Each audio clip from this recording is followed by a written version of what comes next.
Stoicheia is the nation of multi-attacking. Yet, Cater Sanctuary can multi-attack, Dark States can multi-attack, so what's still left for Stoicheia? Well, more multi-attack!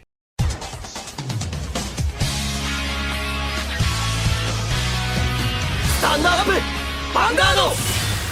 Hey Cardfighters, welcome back to another Cardfight update, and today's episode is basically a part 2 of yesterday's Cardfight update, as yesterday we analyzed the new cards for Cater Sanctuary, as well as the updated product information, but on that same live stream we also got the new cards revealed to us for the Stoicheia Ride deck, aka the starter deck, and in this video I want to take those cards under the microscope and see what they mean for the clan, or the nation should I say, and how they can perform. But because we waited one day, we have one more card reveal in the card reveal of the day, which happened to also be a Stoicheia unit. So that means we have 4 new cards to talk about, and it gives us a better insight of how this deck might perform. So without further ado, let's jump straight into the first grade 1 card of the right deck itself, which is Sylvan Hornbeast Charis. And Charis has the abilities, although when this unit is rode upon by Sylvan Hornbeast Lattice, you may reveal the top card of your deck. If it's a grade 2 or less unit card, call to the Vanguard circle, and if it isn't, put it into your soul. Now for anybody that watched the previous card update, this is basically the exact same skill in how it functions as the grade 1 for the Cater Sanctuary, where we check the top card of the deck and we either call it or send it to the drop zone. Only instead of sending it to the drop zone, this will put it to the soul, which is arguably much better because that's more fuel for your soul blessing skills, which is something that Stoicheia is going to use quite heavily. But interesting enough, this specifically asks for a grade 2 or less unit card. Now, for anybody that is familiar with the deck list for the starter deck for Stoicheia, they only run 4 grade 3s, from which 1 is already in your right deck. So you have only 3 cards in your entire deck that aren't fulfilling for this condition. If it's a unit card, of course, because you also have your order cards, which I believe are another 2 cards, so you probably have about 5 to 6 cards that will go to the soul, and the rest are going to be called to the Vanguard circle, which means you're going to be a bit more aggressive in the early game.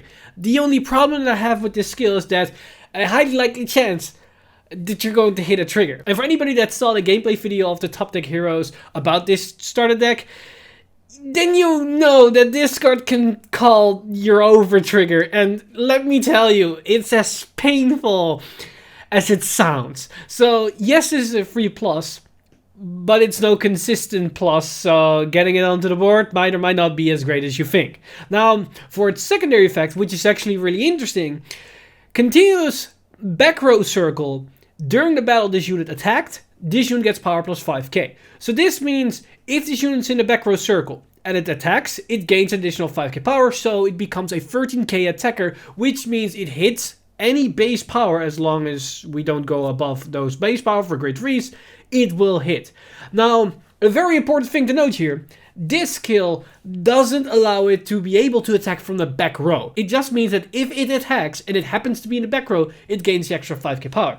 So that already tells us that some other card in Stoicheia allows your units to attack from the back row. So overall, it's a solid grade 1. Its written skill can be useful, but it's a gamble, and it's very often that you ain't gonna call something good, and in some case you get soul, which might actually be much better than calling the trigger, if I'm gonna be very honest. Now, as for the grade 2 in this right chain, we have Sylvan Hornbeast Lattice, and Lattice has the skill, although when this unit is rode upon by Sylvan Hornbeast King Magnolia, cost Soul Blast 1, reveal the top card of your deck. If it's a unit card, call to the Vanguard circle, and if it isn't, put it into your hand. Now this is much better, because this means you will definitely gonna call something to the field, or you get the order card in your hand.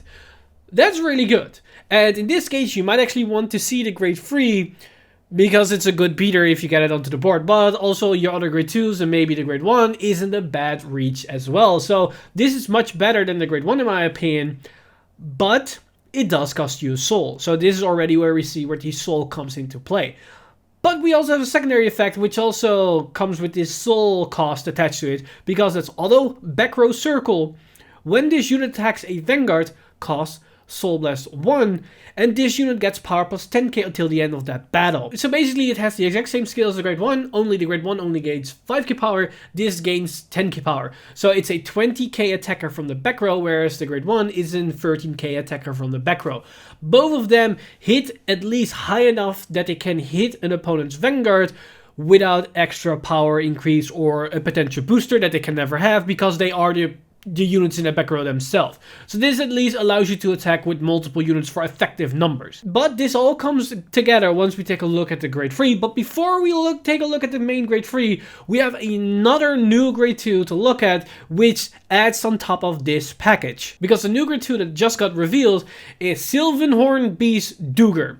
And Duger has the ability continues a rearguard circle. If you have 4 more other rearguards, this unit gets power plus 5k. So if you basically have an entire field, because it only counts rearguards and it doesn't count himself, which means you have only 4 spots left, and you need 4, so you need to have a full field to acquire this ability, it becomes a 15k attacker. Now that doesn't sound all that great, but with an 8k booster behind it, it's a 23k column, which hits for a decent magic number. It's not the best magic number, but it's decent.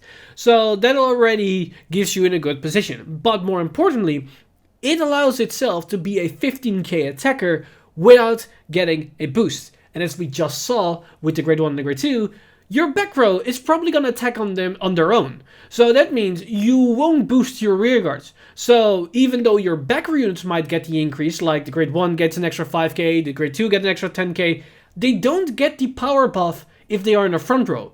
Which means your front row units will probably not hit for good numbers. Now, thanks to this grade 2, that's no longer the case because it's a 15k attacker, thus hitting just high enough to hit over that 13k threshold. So this means you could have an entire field of units that are at least 13k or higher, so you can attack for every single rearguard circle that you have, as long as your back row units can attack. And how do we allow our back row units to attack? Well, we can do that with the main grade 3, because here we have Sylvanhorn Beast King Magnolia. And Magnolia has the ability, auto on Vanguard Circle, at the end of the battle this unit attacked, cost, counter blast 1, choose one of your rearguards, and until the end of the turn, that unit can attack from the back row. And it gets power plus 5k. If you persona row this turn, choose 3 rearguards instead of 1. So this is the card that allows you to attack with a unit from the back row. So on the very first grade 3 turn, when you write it, you have 4 attacks. You have your Vanguard attack, you have your 2 side columns, and you have whatever unit in the back row that is going to attack that this card allows it to attack.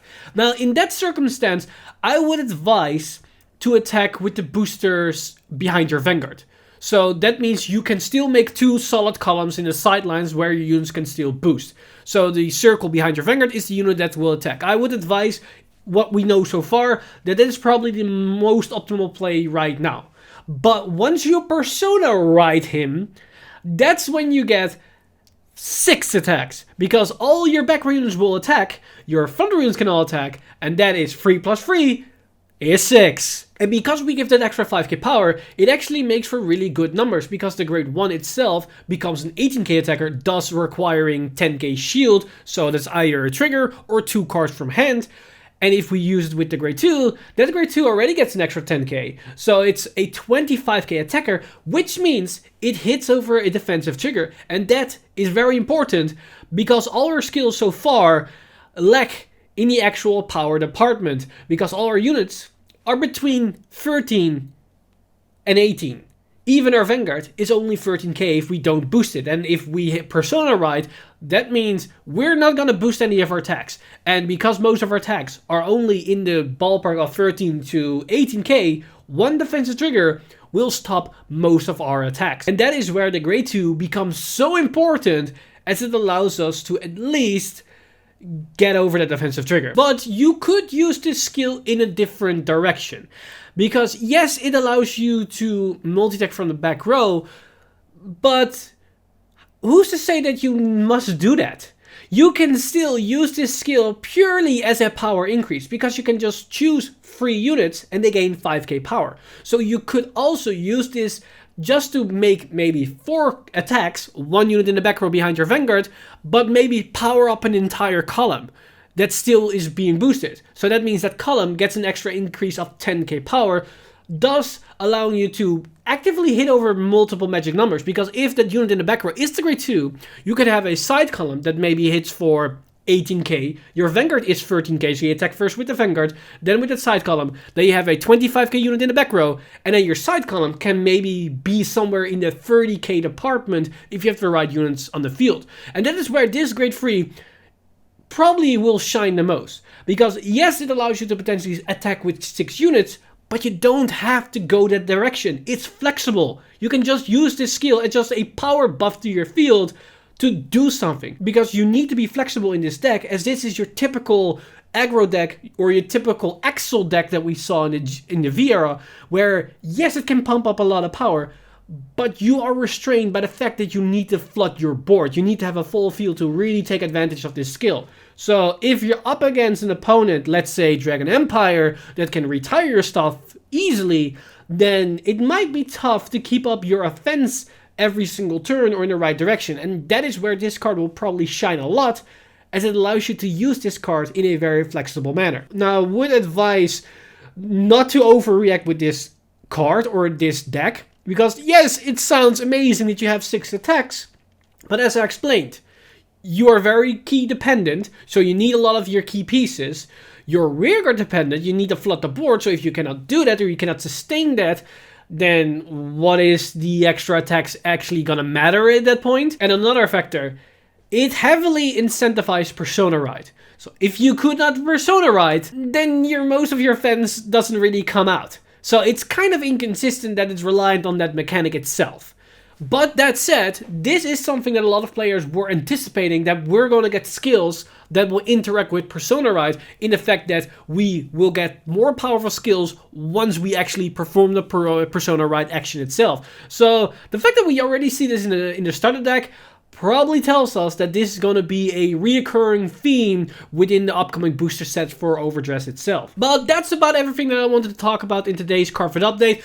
And now I want to know what you guys think about these cards for Stoicheia. Do you think they are pretty amazing? Do you see the potential in them? Do you think they kind of are a bit tricky? Or can you see the flaws that are within these cards themselves? Because I like the design of these cards, and I like Magnolia in the way that it can be used flexible. Yes, everybody is immediately looking at the 6 attacks, but I can see that you could use this in a different way, where you can interact with your opponent's playstyle and potentially alter the way how the game plays out, as you could potentially just power up an entire column and go for a complete different approach.